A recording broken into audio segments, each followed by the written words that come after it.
Tere hommikust! Minu nimi on Jarmo Liiver ja olen KredExis ettevõtlusdivisjoni juht. Ja mis me siis täna räägime, et alguses ma teen väikese ülevaate, et mis asi üldse KredEx on väga lühidalt ja siis peamiselt räägiks, mida me siis ettevõtjatele pakume, erinevaid lahendusi nii finantseerimise poolelt kui ka siis krediidikindlustuse poolelt, mida siis tutvustab Mariko. Ja hiljem me siis anname sõna üle ka ettevõtjale, kellel on siis kogemusi meie teenuste kasutamises, ehk siis saate ka reaalselt ettevõtja käest kuulda, et kuidas need asjad toimivad. Ja et aega kokku hoida, lähme siis kohe jooksvalt edasi ja nagu mainiti, et siis küsimused võib trükkida sinna aknasse ja siis ma proovin neid jooksvalt vastata, et niimoodi saame iga teema koheselt lahendatud. Et KredEx siis mis me teeme, et KredEx oma olemuselt on siis finantsasutus, mis on tegelikult siis loodud riigi poolt ja meie põhieesmärgiks on siis turul leida selliseid kohti, kus finantsteenused ei toimi võib-olla päris nii, nagu nad peaksid. Ehk siis me mingil juhul ei taha pankadega konkureerida või teiste finantsasutuste ja finantseerijatega, vaid pigem me ikkagi üritame neid täiendada selles osas, kui nad kuskil jänni jäävad.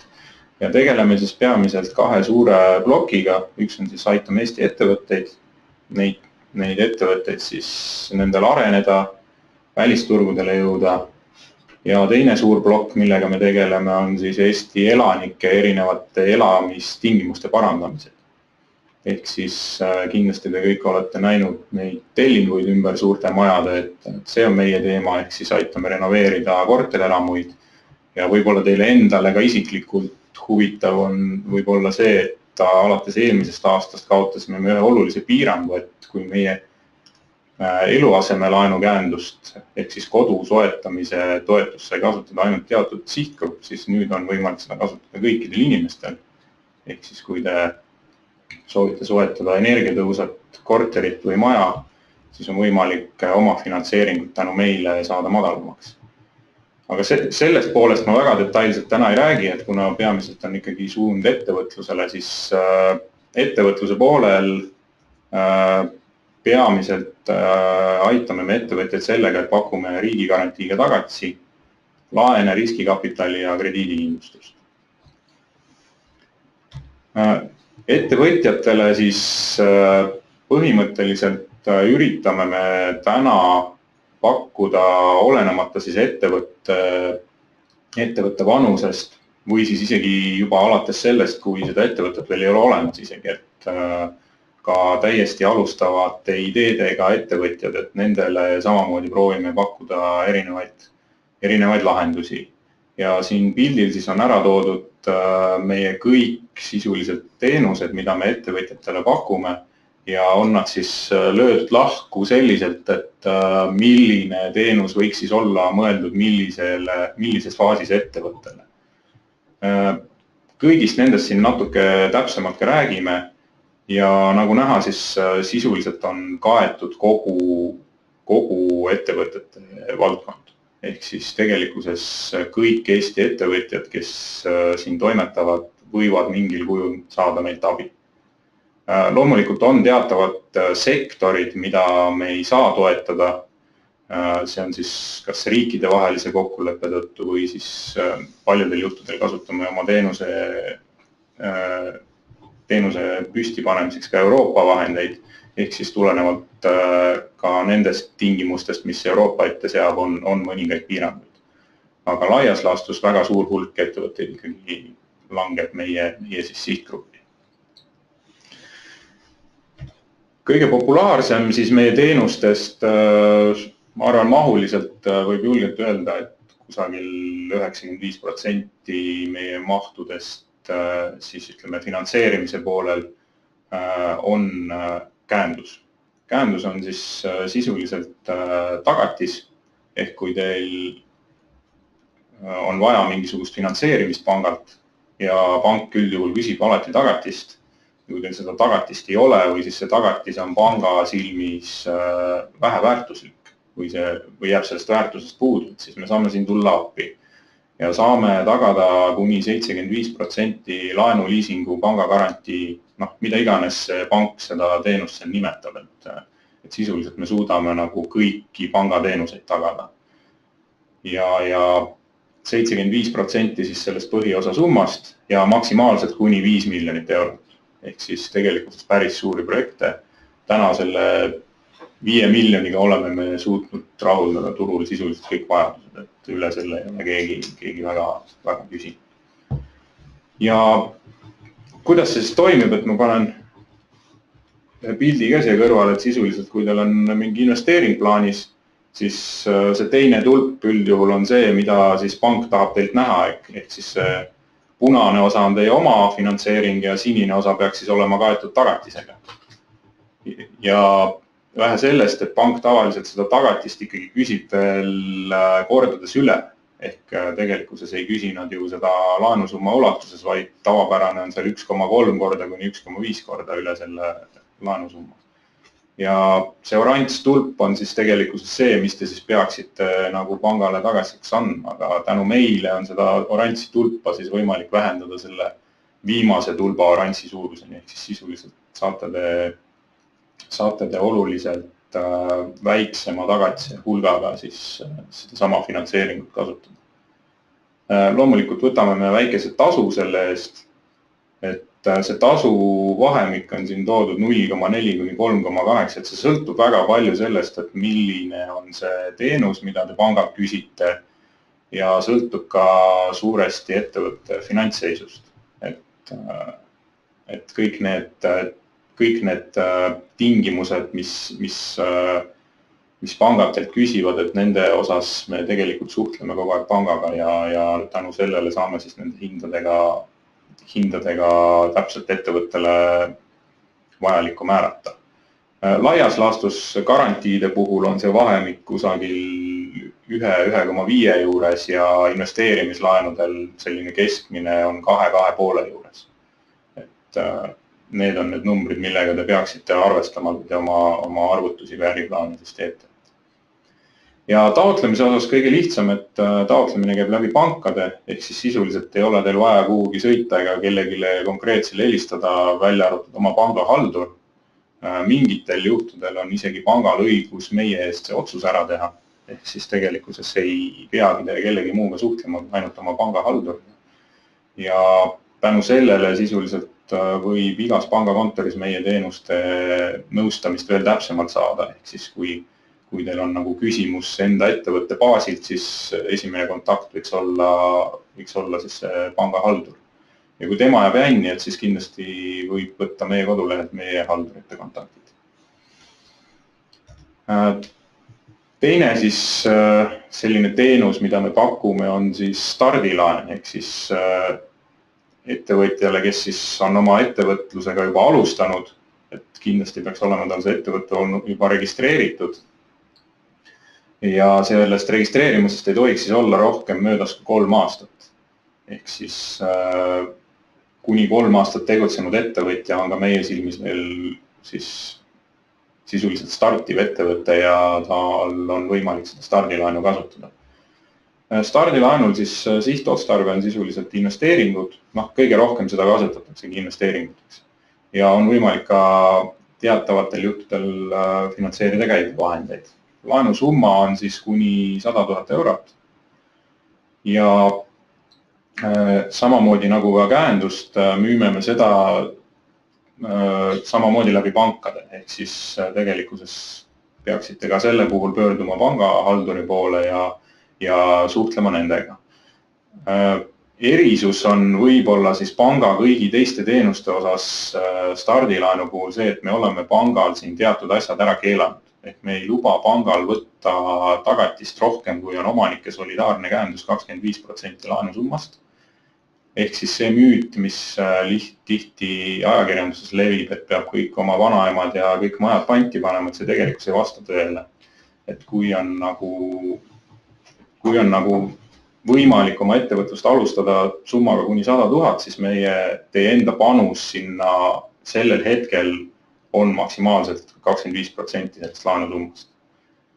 ja samamoodi oleme me siis pangal siin ära keelanud selle hinna väga kõrgeks ajamise, ehk lagi on ees siis 6 Euribor +7.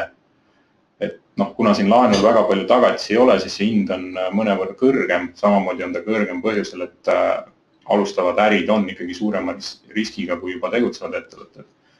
Kuid pankade vahel siin konkurents toimib, nii et kui teil on teil seda laenu vaja, siis tasub küsida ka mitmest pangast, sest Eestis on suhteliselt lihtne küsida erinevatest pankadest neid pakkumisi, et see dokumendipakk, mis te kokku panete, on sisuliselt üks ja sama, et see send-nupp sinna järgmisele pangale ei ole väga keeruline.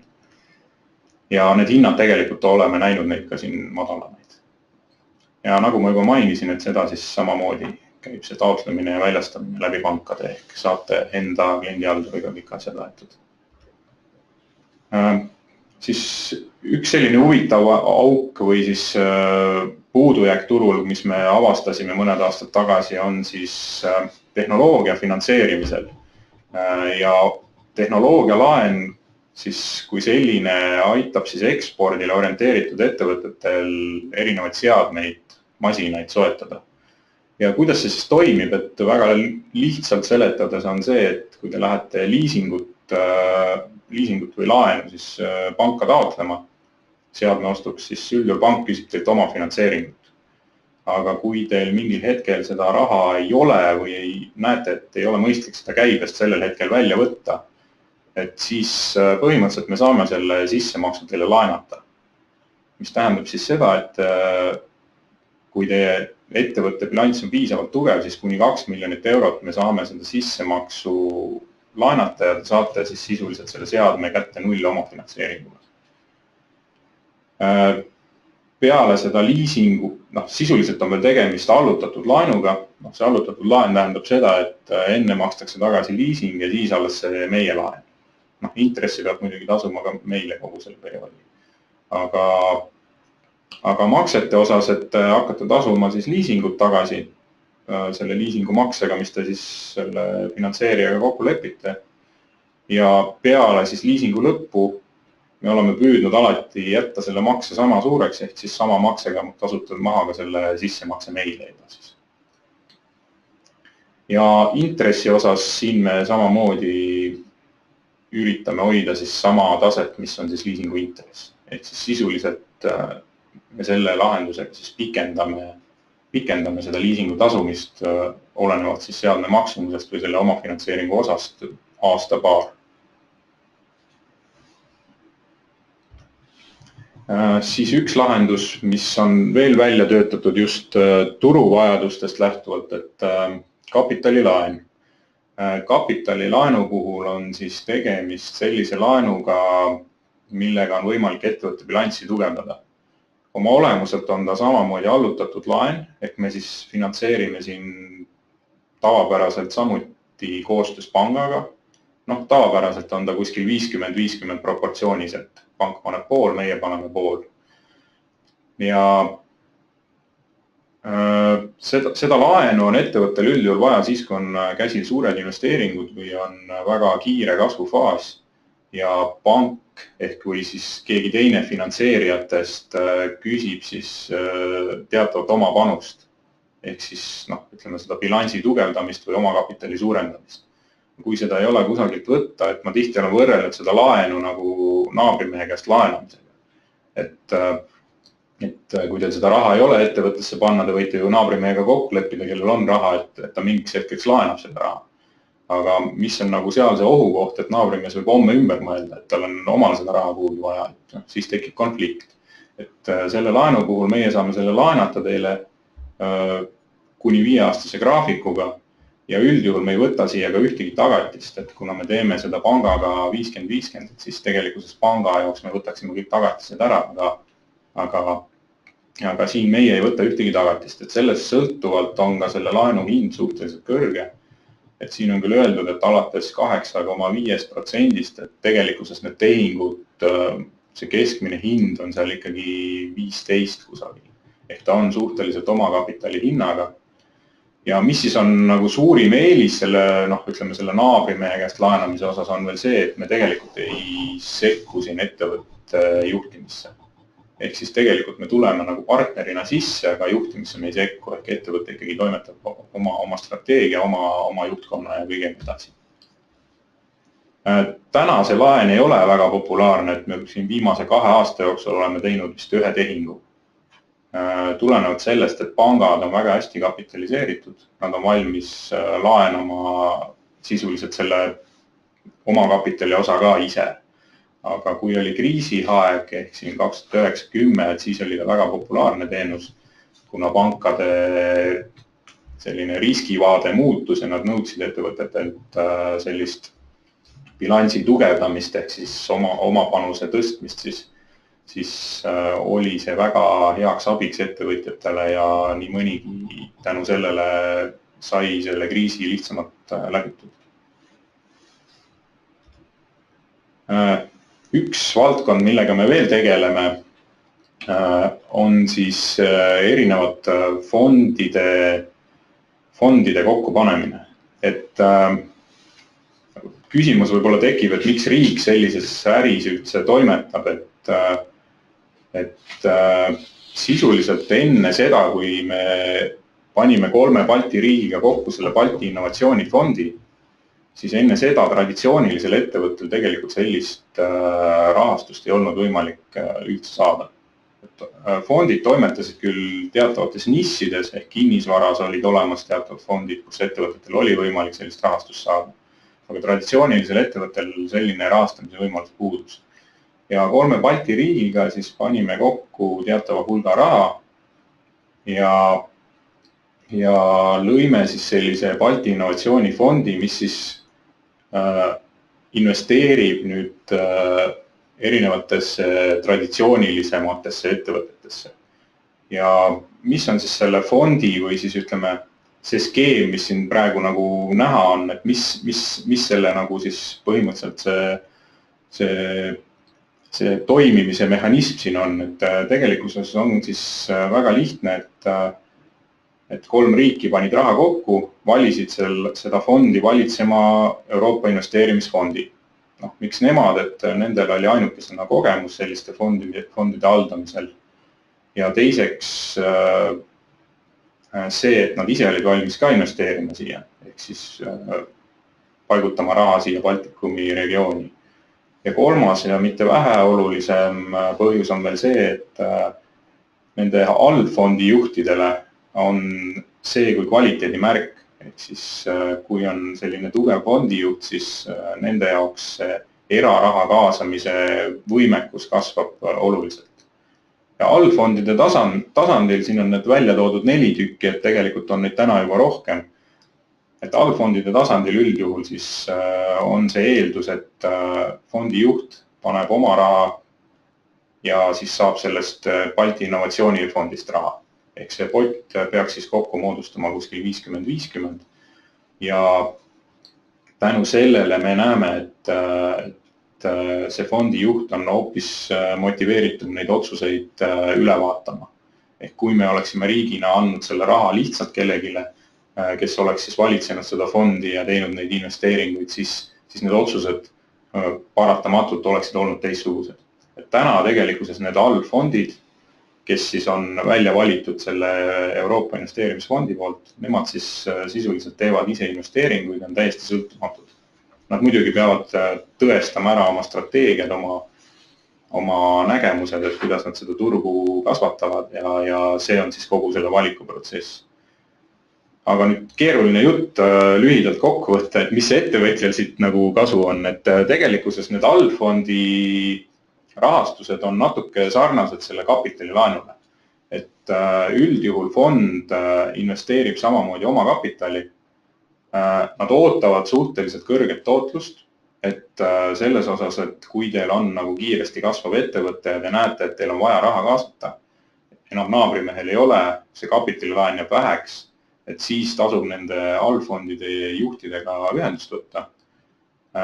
Üldjuhul selline väga lai perspektiiv on see, et nad 5 aastat teevad investeeringuid, 5 aastat hoiavad neid kui 3-4 aastat ja siis üritavad väljuda, jättes omale puhvriks veel paar aastat, olenevalt siis majandustsüklist.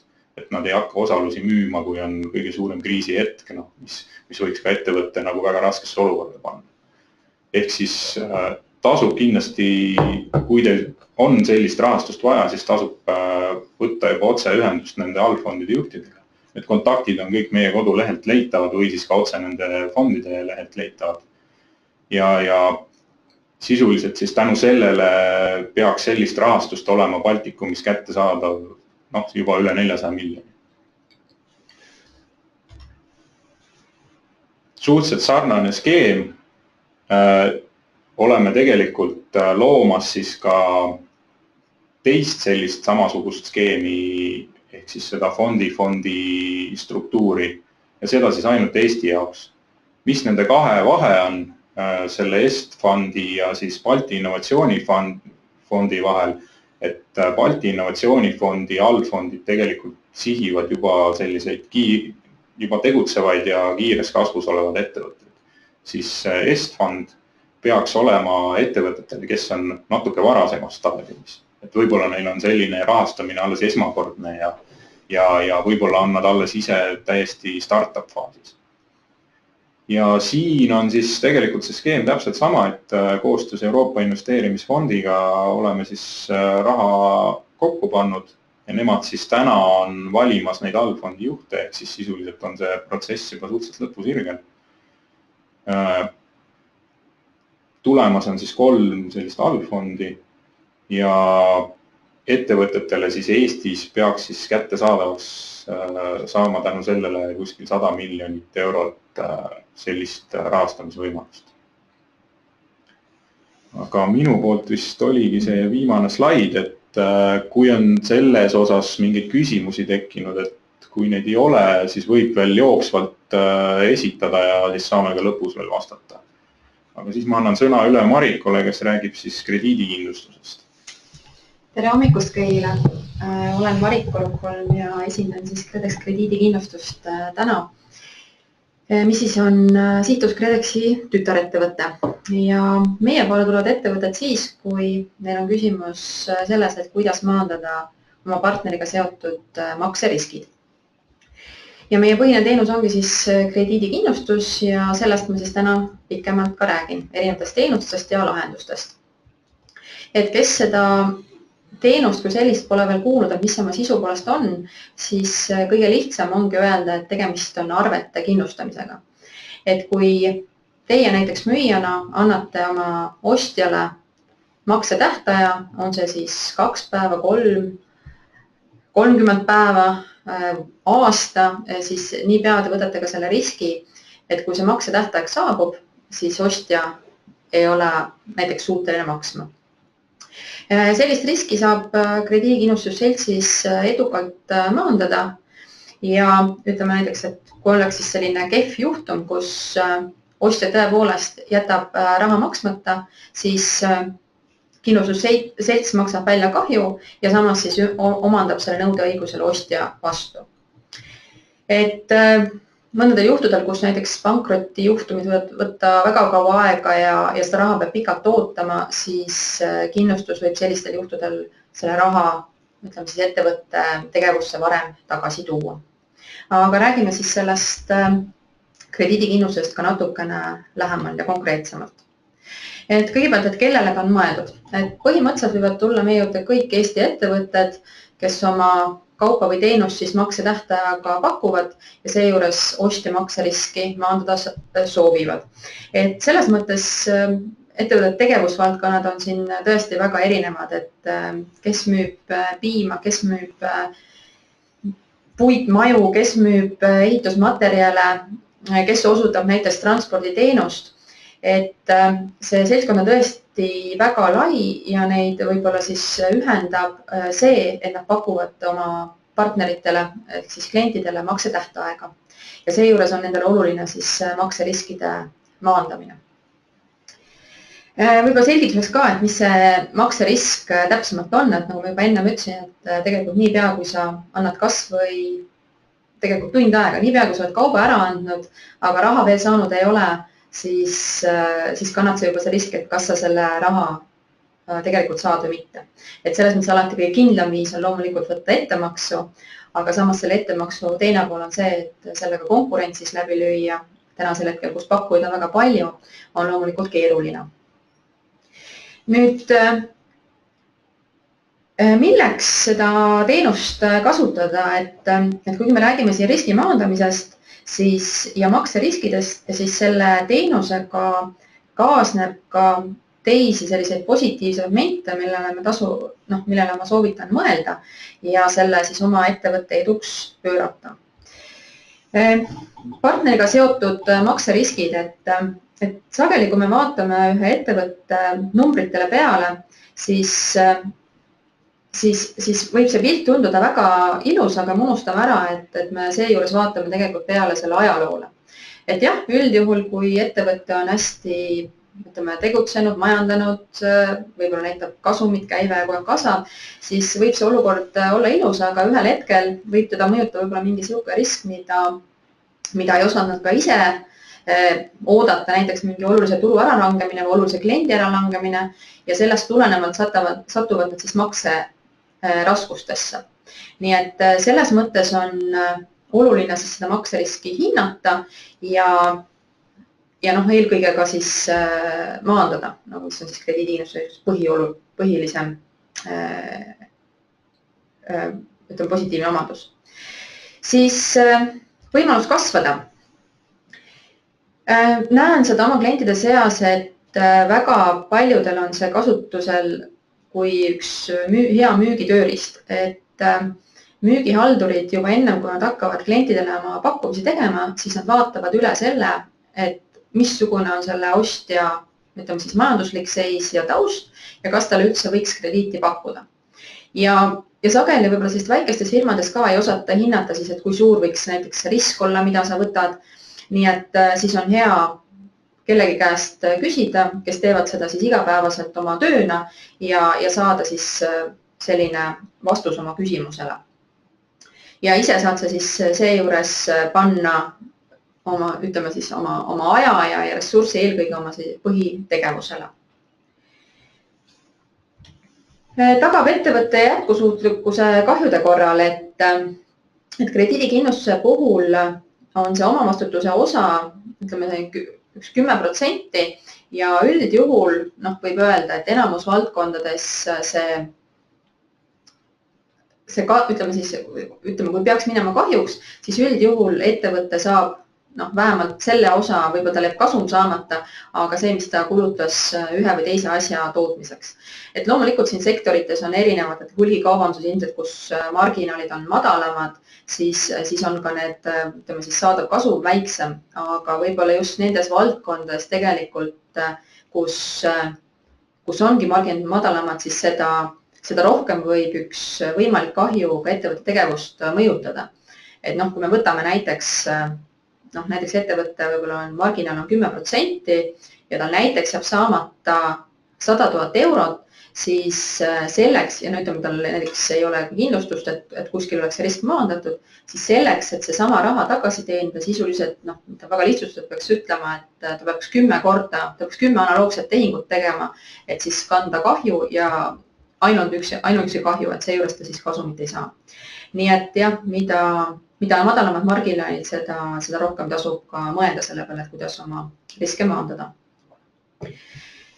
Ühe momendina olen välja toonud ka veel selle, et tugi võlgnevuste sissenõudmisel, et eelkõige just väikeste ettevõtete puhul näeme seda, et kui on, ütleme, sellised võib-olla keerulised ajad, kus ettevõtted peavad vaatama, et natuke selline likviidsusraskused ka, et kellele ma siis esimesena maksan, siis sellised partnerid võib-olla, kes ei küsi või sellised väiksemad, et mõeldakse, et lükkan sinna nimekirja lõppu, et olulisemad on siis pangad, maksuamet, et kunagi ma nägin ka ühte sellist uuringut, kus oli siis ettevõtted ise olid reastanud, et kui neil on raskused, et kellele kõigepealt maksavad, siis tõepoolest seal eespool otsas olid pangad, maksuamet, oluline, võib-olla kõige olulisem tarnija, isegi ütleme seal kuskil keskel olid sõbrad, aga siis kõige viimasel kohal oli, ütleme siis, välisriigi ekspordipartner, mis näitab seda, et võib-olla keerulistes hetkedes on see oma särkiga kõige lähemal ja vaadatakse selle peale, et kuidas siin olulisemad asjad ära lahendada ja siis nende teiste probleemide tegeleme hiljem. Samas see teine probleem võib olla sinu jaoks just väga oluline. Krediidikindlustuse puhul see kindlustav risk, millest me räägime, on, me liigitame nad, ütleme siis kahte gruppi. Ühed on siis kommertsriskid ja teised on poliitilised riskid. Et natuke selgituseks ka, et mida siis selle kommertsriski alla läheb ja mis läheb sinna poliitilise riski alla. Kommertsriski alla lähevad, ütleme, kui on ettevõtte tegemist kas pankrotiga, ettevõte läheb saneerimisse või siis ka, ütleme, kindlustuspoliisi järgi selline konkreetne kokkulepe, et kui näiteks, ütleme siis kokkulepitud aja jooksul, meie puhul see on näiteks 6 kuud, ei ole partner maksnud, siis on tegemist, ütleme, see lootusetuks tunnistatava nõudega ja meil on alus maksta välja see kahju. Ehk siis just ongi, et näiteks, et kui me räägime siin pankroti juhtumitest, siis Eestis käivad need asjad suht-koht kiiresti, aga kui me võtame siin teisi riike, siis vahel võib see pankrotsi protsess väga pikale venida ja see tähendaks, et ettevõte peaks väga kaua ootama, enne kui võiks öelda üldse, et on kindlustusjuhtum, et selles mõttes see 6 kuud on alati selline maksimum ooteaeg.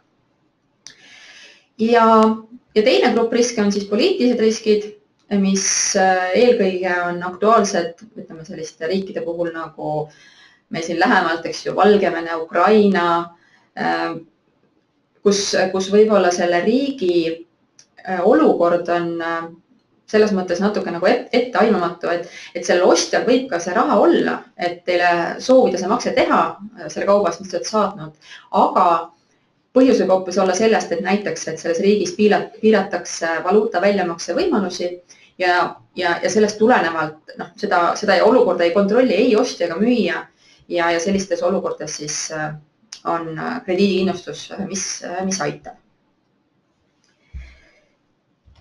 Kindlustuskattest, et seda ma mainisin, et ütleme selline omavastutuse osa üldjuhul on 10%, ehk siis 90% kahjust hüvitatakse.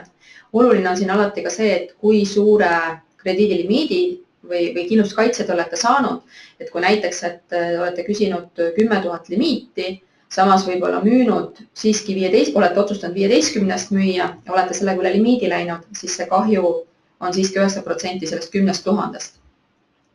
Ja üks moment, mis veel kindlasti siin välja tuua, on see, et kindlustus aitab ka sissenõudmisega seotud kulusid katta, mis ekspordinõuete puhul ei ole üldse mitte väiksed. Et siin erinevate juhtumite puhul näeb, et see on kuskil suurusjärgus 10% sellest nõudest, ja see veel ei taga sulle seda, et see asi kõik makstud saab, nii et ka üks oluline osa. Kindlasti nüüd on paljudel tekkinud see küsimus, et kui palju see maksab. Kindlustuse puhul peab arvestama siis 2 tüüpi tasuga, et üks on kindlustuspreemia, mida siis makstakse selle võetud riski eest ja teine on siis krediidilimiidi analüüsitasu. See on siis see, et me ütleme teile selle otsuse ja siis põhjendame, et miks üks, ütleme, kui positiivne, siis on ju kõik selge, aga kui näiteks on selline juhtum, kus me ütleme näiteks ei, siis ma ütleksin, et ka sellel eil on väärtus selles mõttes, et sul on, ütleme niimoodi, kui sa siiski, ütleme, näed seal võimaluse võtta täiendavat tagat, siis loomulikult sa võid selle müügi teha, aga üldjuhul, kui seal ei taga on näiteks see, et see ettevõte on juba teistele võlgu ja ta finantsseis on üsna kehv, siis pigem ongi see, et müüda ettemaksuga ja panustama aega võib-olla nende ostjate peale, kes maksavad õigeaegselt ja kelles on sellist kasvupotentsiaali. Preemiat selles mõttes, kui ma lähen nüüd erinevate teenuste juurde, siis preemiat teenuste lõikes on erinevad ja sõltuvad siis, kas nad on arvestatud krediidilimiidilt või käibelt, on erinevad, aga siin võib öelda niimoodi, et loomulikult ta sõltub sellest maksetähtajast, ta sõltub ostjate maksevõimest, ta sõltub ka sellest, et mis riikides teil need riskid on, et neid erinevaid komponente on siin siin päris mitu. Meie lahendustest, et ma räägin täna lähemalt müügikäibekindlustusest, siis meil on üks uus lahendus just eelkõige sellistele alustavatele eksportijatele, mis on siis eksporttehingukindlustus ja kuna sageli, ütleme, meil Eestis on siiski ka ettevõtteid, need on küll väike arv, aga kes müüvad oma teenuseid pikamakse tähtaega, see on siis alates seal kuskil 2 aastast, siis räägin põgusalt ka sellest, et millised need võimalused on. Nii, aga siis sellest müügikäibekindlustusest, et müügikäibekindlustus on selle, ütleme, meie kõige põhilisem teenus, et selle puhul siis on tegemist portfelli põhilise kogukäibekindlustusega ja igale ostjale siis hinnatakse seal oma krediidilimiit. Selle poliisi pikkus on 1 aasta ja põhimõtteliselt, et ta on sobilik siis nii kaupade kui teenuste puhul. Ja antav makse tähtaeg, mida siis müüja oma ostjale saab pakkuda, on siin 360 päeva. Kindluskate ka 90% ja selle puhul on siis võimalik kombineerida ka teenust faktooringuga. Selle toimimine selles mõttes on hästi lihtne, et ettevõte sõlmib endale näiteks aastase poliisi ja siis, kui ta hakkab seda kasutama, siis ütleme, põhiline asi ongi see töö just nende ostjatega ja nende limiitidega. Et kui sa näed, et ühel või teisel juhul näiteks, et äri läheb ostjaga hästi, siis mingil hetkel tuleb sul seda limiiti suuremaks küsida. Kui sa näed, et sul tulevad uued ostjad või ütleme, kas sa tahadki lihtsalt ainult teha seda taustakontrolli, et kas ma talle näiteks krediiti võiks pakkuda, siis küsid sa selle limiidi uuele ostjale ja saad sa siis kohe selle vastuse, et kas ma võiksin talle müüa või mitte. Kui aasta saab läbi, siis me vaatame, et kuidas sul see aasta läks. Ja ütleme näiteks ongi, et võtame poliis sõlmitu aastaks, et ütleme näiteks, et käive on 1 miljon, võtame siin lihtsad numbrid, et tariif näiteks 0,5 selle pealt, et siis see aastamakse on näiteks 5000 eurot. Nüüd aasta saab läbi, siis vaatame, et kuidas tegelikult läks. Näiteks, kui ettevõte müüs rohkem, siis ta maksab vastavalt selle tariifile natuke juurde. Samas, kui võib-olla ei olnud nii hea aasta ja käive ei tulnud, nagu prognoosisime, siis ta saab üht-teist tagasi. Nii et selles mõttes me alati ütleme, et see hind seondub konkreetselt selle kindlustatud käivega. Siis järgmine teenus, see on nüüd siis meie uus lahendus just alustavatele eksportijatele ja tasub vaadata just eelkõige nendel, kes teevad oma esimesi katsetusi ekspordis. Tal ongi alles võib-olla üksikud esimesed tehingud ja see on lahendus on meil tehtud siis hästi lihtsalt krediidilimiidi põhiselt. Et ettevõtja tuleb meie veebileheküljele, ta saab sealt ise kalkuleerida selle hinna ja siis ta saab teada, et kui palju see talle maksab ja saab sealt kohe endale taotlus ära teha. Ja ütleme siis selle krediidilimiidi saab ta endale aastaks.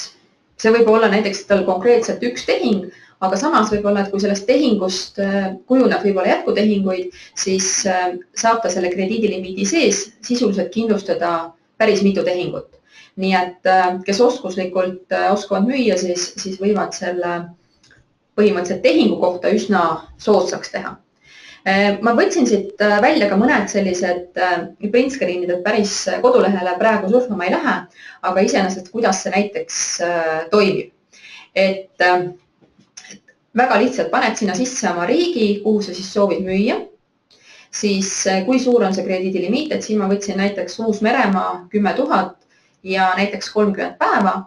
Siis saan ma siit kohe teada, et taotluse tasu näiteks, see on siis seondub selle ostja analüüsiga, on 85 eurot. Ja nüüd seda, mida ma veel ei tea, on see, et kas see ostja on siis, ütleme, selline keskmine, hea või siis, ütleme, piisava, ütleme siis tugevusega.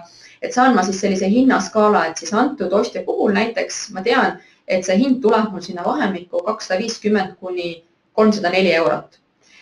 Kui see mulle sobib ja näen, et see tehing siiski teoks ka saab ja vajab kindlustamist, siis siit edasi lähen ma juba taotlust täitma, kus mul tuleb siis kõik need andmed selle ostja kohta anda ja lõpeb see protsess sellega, et saad sa siis võtta endale arve, mille sa maksad ära selle taotlemise kohta või siis saad sa kohe selle ära teha seal maksekeskuses, nii et taotlus tuleb meile sisse ja siis läheb olenevalt riigist, ütleme siin Euroopa kindlasti saab siin 1-2 päevaga, aga võib-olla kaugemad riigid peab arvestama just selle informatsiooni saamisega, kuhu siis aeg läheb. Nii et julgustan neid alustavaid ettevõtteid kindlasti seda võimalust kasutama. Ja kolmandaks siis põgusalt ka sellest pikaajalistest tehingute kindlustamisest, et see on siis mõeldud eelkõige selliste kapitalimahukate kaupade puhul või siis näiteks ka teenuste puhul, et kui me räägime mingisugusest IT-programmi arendamisest, mis on üsna kallis, siis võib ka siin seda lahendust täiesti vaadata. Aga selle puhul siis on oluline, et see krediidiperiood sisuliselt, mis siis ütleme, pärast selle asja üleandmist järgneb, on siis kokku lepitud 8-10 aastaks. Et siin on mõningad nõuded veel täiendavalt, et seal peab kindlasti olema see, et ostja teeb teile mingisugust, see on siis minimaalselt 15% ettemaksu. Seal peab olema vähemalt 2 makset aastas ja selle projekti puhul kindlasti vaadatakse ka seda, et milline on siis Eesti huvi selles projektis. Ehk siis üht-teist peab olema toodetud Eestis, et päris sellised lahendused, kus võib-olla ostan näiteks midagi Saksamaalt ja siis müün maksetähtajaga kuskile Venemaale, et päris sellised asjad siia alla ei lähe. Ja selle teenusega, mis ütleme alati on hästi oluline ka ütleme see finantseerimise pool ja siin veel ongi siis tegelikult ma sellest ekspordilaenust ma räägin natuke hiljem, aga põhimõtteliselt annab seda kombineerida ekspordilaenuga ja siin ongi siis meil finantseerijaks Sihtus KredEx. Et mis näiteid ma siin vahepeal veel panin, et lihtsalt ka näidata võib-olla kõigile mõningaid selliseid näiteid, kuidas krediidiinus on aidanud, et siis ma tõin siia ühe sellise lihtsa kahjukogemuse. Siin oli tegemist siis ühe Taani ostjaga, kus varasemalt üldse probleeme ei olnud ja sellele ettevõtjale müüjale tuli siis väga suure üllatusena, kui ühel hetkel ta sai kirja, et on algatatud pankrotimenetlus, et maksetähtajad ei olnud isegi saabunud. Ja kui me vaatame siis alati tagasi, et mis seal siis nagu oli, siis just mingi paar nädalat ennem olime me teinud ise sellise täiesti rutiinse finantsnäitajate analüüsi, mis loomulikult siis baseerus seal. Kui me võtame, siis üldjuhul me saame, eks ju, tänasel hetkel, kui me 2017 andmeid vaatame, siis 2016 sageli veel ei ole, kui erand ei küsi. Nii et see pool oli kõik korras ja iseenesest mingeid selliseid ohumärke sealt veel ei olnud näha. Aga lihtsalt juhtus nii ja kuna seal oli, selle näite puhul oligi tegemist ka sellisega, et sellise juhtumiga siis, et kus ettevõttest endast ei olnud ka hiljem midagi saada, siis paraku jah, tõmbasime ka enda jaoks selle joone alla, aga ütleme siis selle Eesti ettevõtjale, kes oli antud näite puhul, kes oli Eesti väike ettevõte, siis oli sellest kindlustushüvitisest kindlasti päris suur abi, et muidu ta oleks tõsistes tegevusraskustes olnud. Ja teine näide võib-olla selle kohta, et kuidas siin on võetud üks selline pikaajaline klient, kus siis on vaadatud seda, et mismoodi on tema limiitide arv kasvanud, tehingute arv ja riikide arv, et selles mõttes ma ütleksin küll, et see krediidiinvest on üks müügitiimi hea tööriist ja võimaldab kasvada. Ja loomulikult ka siis ütleme maksetingimustega paindlikum olla. Ja nüüd ma usun, et ma jõuan selle ekspordilaenu juurde, mille ma natuke juba vahepeal tahtsin hüpata, aga põhimõtteliselt see sama pikaajaliste ekspordigarantiide teema, mida ma siin juba põgusalt puudutasin, et nende puhul on alati hästi oluline ka see finantseerimise pool, et muidu on see, et jah, pakub ikka maksetähtaja küll, aga kes seda siis rahastab. Ja selles osas on meil siis Sihtus KredExiga selline kokkulepe, kus meie võtame siis selle ostjariski ja KredEx pakub välja siis finantseerimise. Ja üldjuhul, ütleme, need intressid on siis üsna, võtame nagu turutingimustele, et siin ei maksa karta kõrgeid tasusid ja võib-olla lihtsus, kes juba teab ka factoring teenust, siis ma nagu lihtsustaksin selle Skeemi mõttes sellisele pikaajalise faktooringule, kus ongi siis, et meil on eksport ja välisostja vahel on sõlmitud ostumüügileping, siis eksportjal on omakorda tehtud laenuleping sihtasutus KredEx ja samaaegselt siis tehtud ka kindlustusleping. Ja nüüd, kui ütleme siis see ostja on siis kinnitanud, jah, et ma soovin osta ja ta sõlmib ka siis sellise kokkuleppe, et kõik need maksed, mis siis hiljem tulevad sihtasutus KredEx, siis ta hakkab seda laenu teenindama. Ja kui seal midagi peaks juhtuma, siis on kindlustus see, mis siis selle välisostja puhul kahju hüvitab. Ja Armo, on sulle siin selle koha pealt midagi lisada?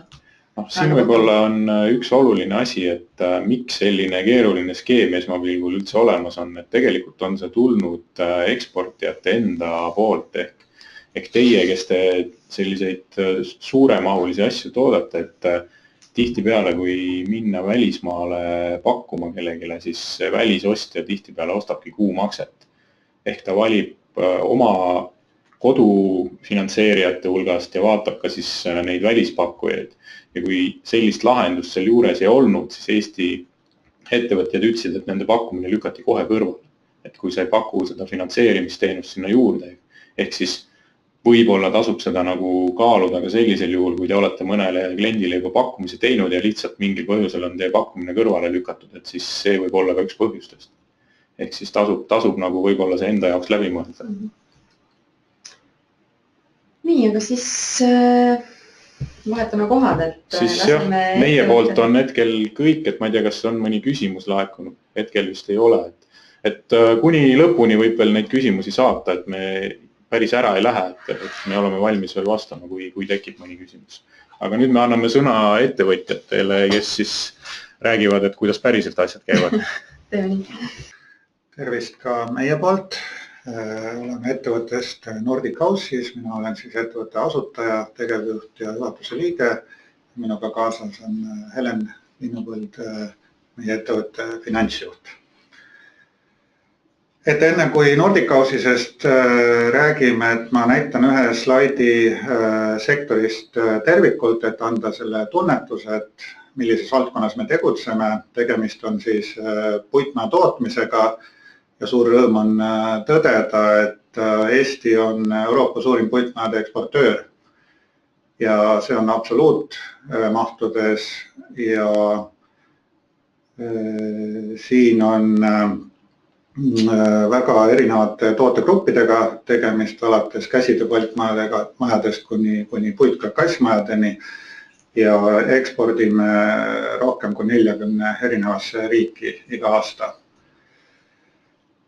Ja Nordic Houses mõned faktid meie ettevõtte kohta, et meil täna on natuke üle 50 töötaja. Selle aasta veebruaris täitus meil 15 tegevusaastat, et natuke on juba kogemusi, mida me ka hea meelega jagame. 2016 aasta oli üle 6 miljoni euro käivet, nii et meie arusaamist järgi oleme selline keskmise suurusega ettevõte. 2 tootmisüksust, on olnud 7 sihtriiki, kus me oleme tegutsenud ja selle aja jooksul oleme tarninud üle 2000 maja.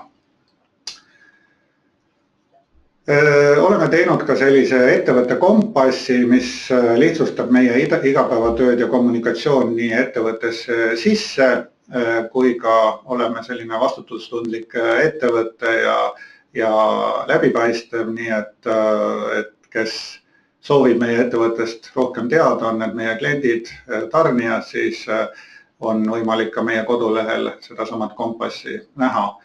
Ja siin on mõned kohad, millele ka tähelepanu pööraks, näiteks meil on seatud väljakutse, et soovime ületada sektori keskmist kasvu iga aasta.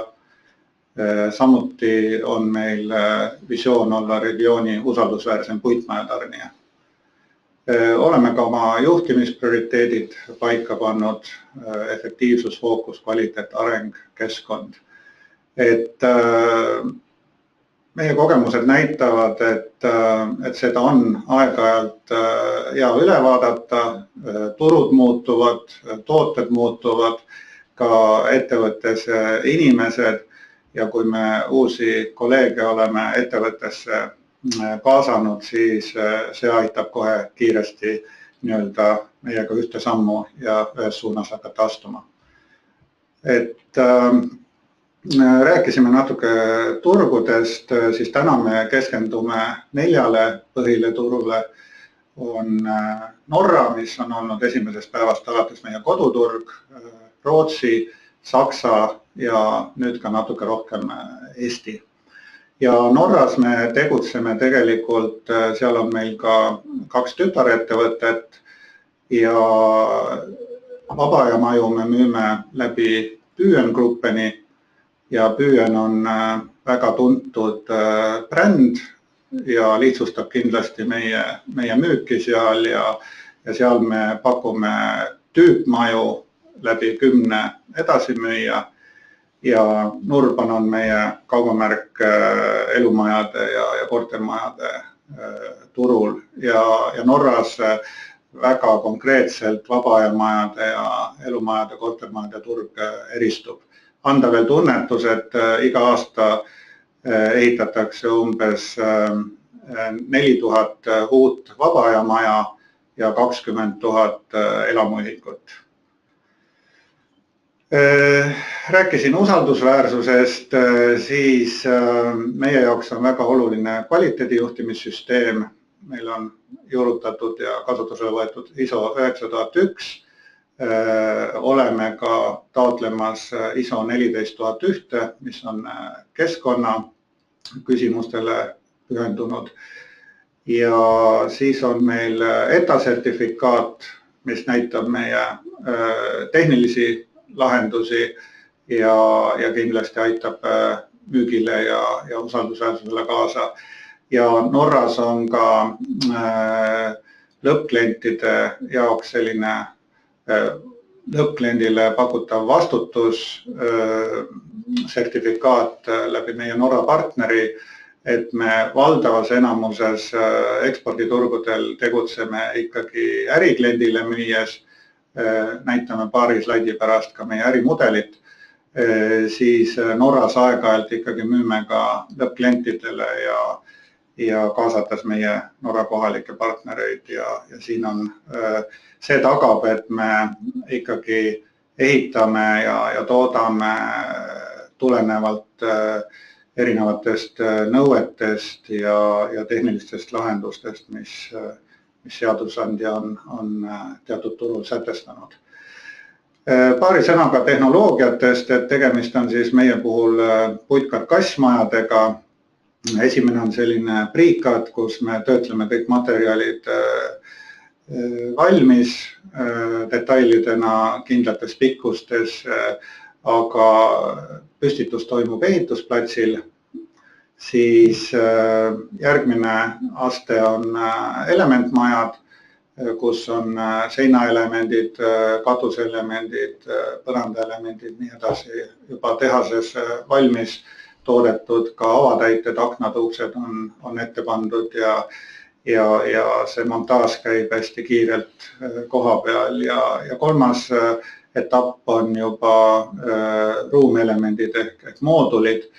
Nordic House'is siiani on selliseid projekte väga vähe teinud, aga Eestis on mitmeid tootjaid ja siin on juba valmidusaste tehasest välja saates, kus köögimööblid on ka juba paika pannud ja suurem osa, mis võimalik on tehases ära teha, on ära tehtud. Meie väärtusahelast ja natuke sellest ärimudelist, et siin on nooltega ära toodud ülevalt, mida Nordic House'is pakub ja mida meie kohalik partner siis sihtturul omalt poolt pakub, et see võtmed kätte lahendus kliendini viia. Tavapäraselt arhitektuurne disain, siis meie tüüpmajade puhul on see Nordic House'is toode ja meie arhitektide poolt välja töötatud, aga elementmajade puhul väga tihti, kas siis arendaja või peatöövõtja sihtturul tuleb oma arhitektuurse disainiga.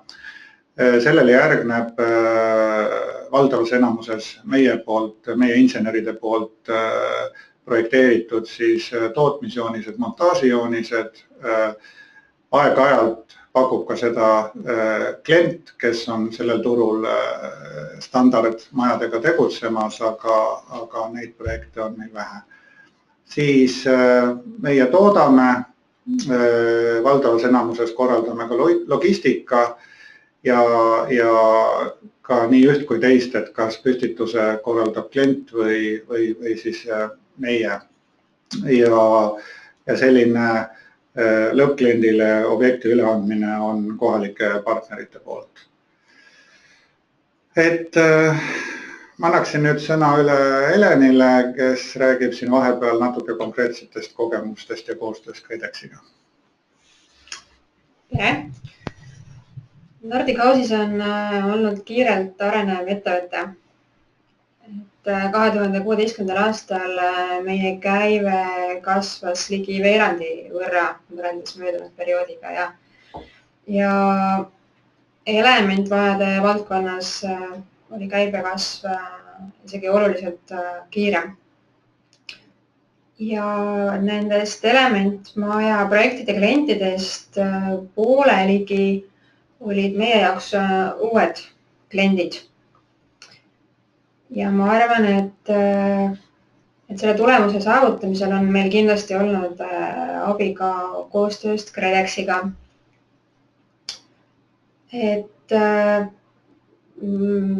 Puitmaja sektoris on kliendi jaoks üks olulistest faktoritest ka aeg. Ja ma pean ütlema, et see aeg hakkab kliendi ootusega võrreldes tiksuma juba päringust alates, mitte lepingu sõlmimise kuupäevast.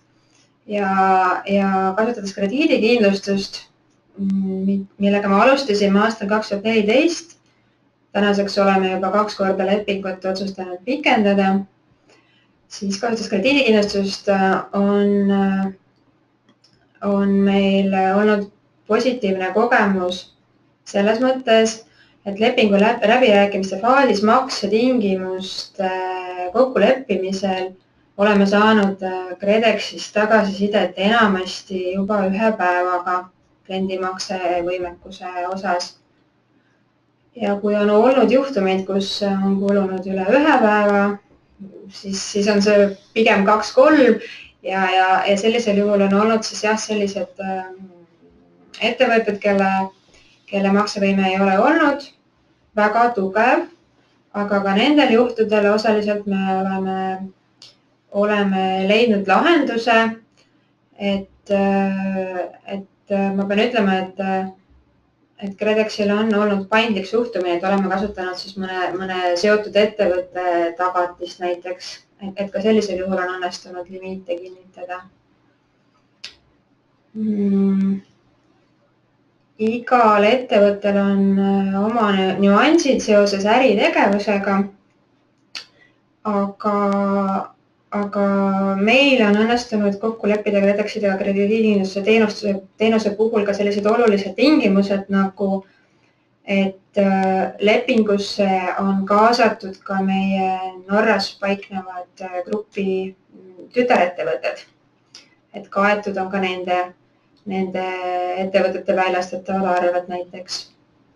Lisaks sellised teemad, et majaprojektid kestvus võib ulatuda mitmetesse kuudesse ja sageli tuleb alustada tootmist varem, soetada materjalid juba enne, kui müügiarved üldse ettevõttest välja lähevad.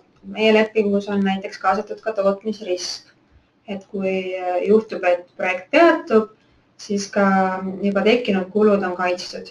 See on olnud meie jaoks ka oluline tingimus. Siin kõiki neid plusse, mida on päris kena nimekiri, ette lugema ei hakka, et kõik võivad seda ise teha, et tõin siis välja olulisemad, mis meie jaoks on kiire otsesuhtlus, lahendustele suunatud koostöö. Väikeseks miinuseks on, et meil tuleb esitada KredExile aruandlust, mis on muidugi mõistetav koostame kvartaalseid raporteid oma mahtude kohta ja tuleb muidugi jälgida limiite. Et limiidid, mis on kehtestatud ettevõtetele, et tuleb neid jooksvalt jälgida, et ei ületa kehtestatud summasid. Nendest lähtuvalt me juba lepime kokku ka maksetingimused lepingutes tegelikult. Ja on olnud paar sellist keerulisemat juhtumit, kus projekt on veninud veidi pikemaks kui algselt plaanitud. Et siis võib tekkida selline olukord, et sellega peab arvestama, et limiit võidakse peatada, kui ettevõtte äriplaani kulge päris nii nagu plaanitud. Et selline võimalus siiski on olemas, et mingisugune tagavaraplaan peab ka olema, kui on pikemad projektid, millega on tegemist. Nordic Houses on kasutanud ka KredExi tagatist pangalaenudele, hetkel nii investeerimislaenule kui arvelduskrediidile.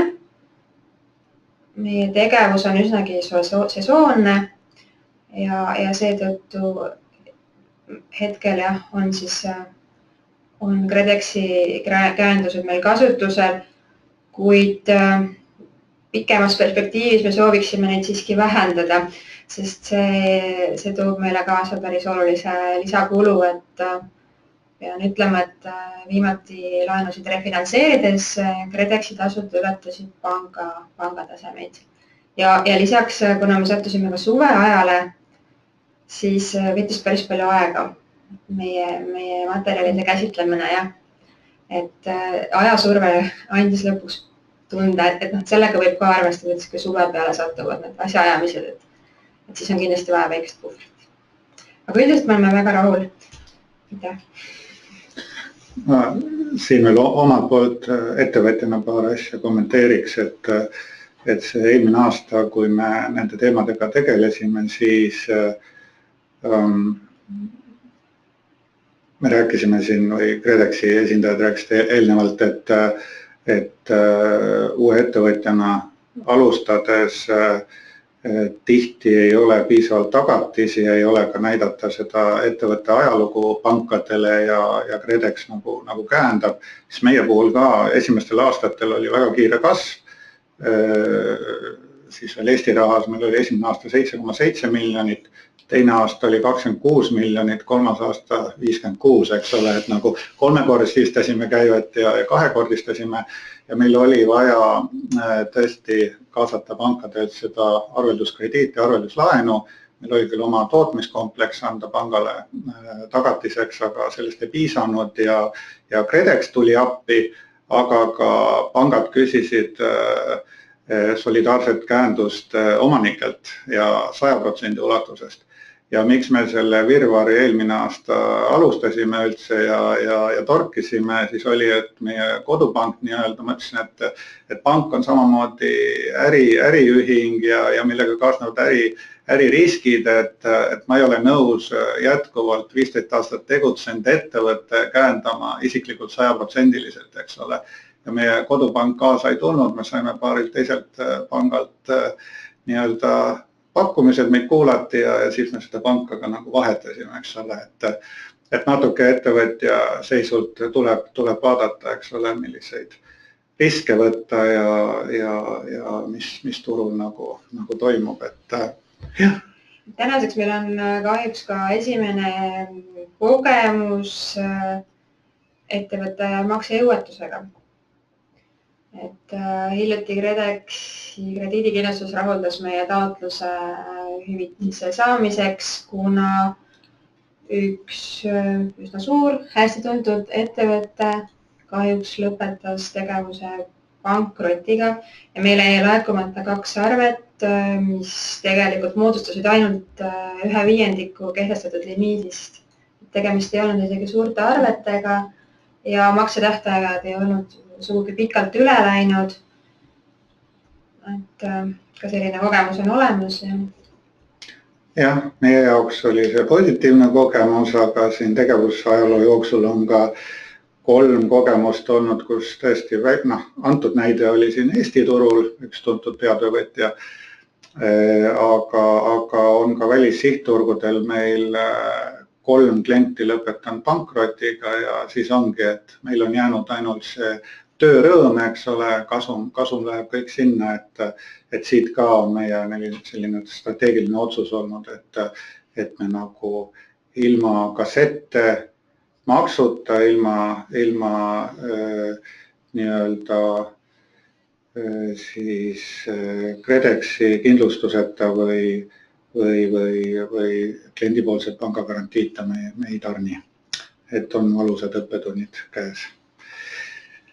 Ja siis veel, et Nordic House'is ma siin ühe slaidi tõin ka natukene, millised meie projektid siin võivad välja näha.